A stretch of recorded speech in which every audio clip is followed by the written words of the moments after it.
Everyone, সবাই কেমন আছো? আশা করি সবাই খুব ভালো আছো। তো আমিও ভালো আছি। আমার জাস্ট একটু ঠান্ডা লেগেছে আর কিছু না, গলাটা একটু বসে গেছিলো। তো যাই হোক, এই দোকানের সাথে আজকে তোমাদের ইন্ট্রোডাকশন করাবো। চলো এই যে দেখে নাও, এই দোকানের কথাই আমি তোমাদেরকে বলছিলাম। ওর নাম হচ্ছে বেলা। ওরা খুব সুন্দর করে মোমো তৈরি করে নিজে হাতে, এবং হচ্ছে চপ বানায়। এই যে ব্রেড চপ, আলুর চপ। হ্যাঁ, কি কি চপ আছে? আলুর চপ আর ব্রেড চপ আছে, আর ভেজ মোমো আছে।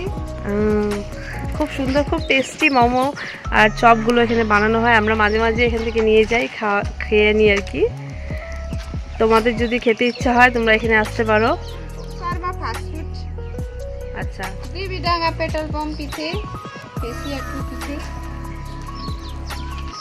শুনলে তোমরা সবাই? হ্যাঁ, ফ্রেশিয়ার পাশ দিয়ে গলিটাতে গেলে আর কি, আসলে আমাদের বাড়ি ছেড়ে আর কি যেতে হবে। সবাই শুনতেই পেয়েছো নামটা, সবাই আসবে। ফ্রেশিয়ার টু এদিকে আসলে এখানে আসবে, আর সুন্দর সুন্দর টেস্টি টেস্টি চপ মোমোস খেতে পারবে। খুব ভালো বানায় ওরা। অনেকদিন থেকে ভাবছিলাম ওদের দোকানের ভিডিওটা করব, হচ্ছিল না, এই জন্য আজকে এসেছি ভিডিওটা। ওদের দোকানের উল্টো দিকে একটা বড় আম গাছ আছে বাউন্ডারির ভিতরে। প্রত্যেক বছর এখানে অনেক আম ধরে। খুব টেস্টি আমগুলো খেতে, টক এখন, বাট সব গাছের আমই এখন টক হবে, কিন্তু এই গাছের আম মিষ্টিও হয়। তো যাই হোক, এদিকে দেখতে দেখতে দেখি বেলা এদিকে চপ ভাজতে বসিয়ে দিয়েছে, সাথে ব্রেড চপও ভাজবে।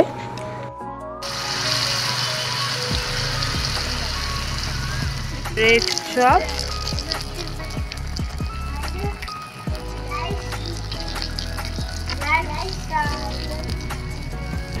चप पनि कस्तो भराम्रो भएन। अनि पूजाको तर अञ्चलमा पूजा गरेको रहेछु।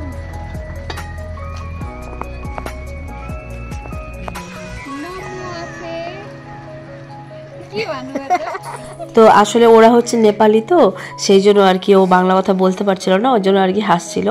তবে তোমরা জানো যে নেপালিদের হাতে মোমো টেস্টটা কীরকম থাকে, খুব টেস্টি হয় ওদের হাতের মোমো। তো যাই হোক, যারা যারা এখানে খেতে আসার আর কি ইচ্ছুক হচ্ছ, তো তোমরা এই ভিডিও দেখার পর যারা যারা মনে ইচ্ছে হবে যে না এখানে যে আর কি টেস্ট করা যেতে পারে, অবশ্যই তোমরা এই দোকানে এসে ভিজিট করে যেতে পারো। তো যাই হোক, ব্লগটা আমি এখানেই শেষ করব। এই ব্লগটা তোমাদের কীরকম লাগলো তোমরা অবশ্যই কমেন্টে জানিও।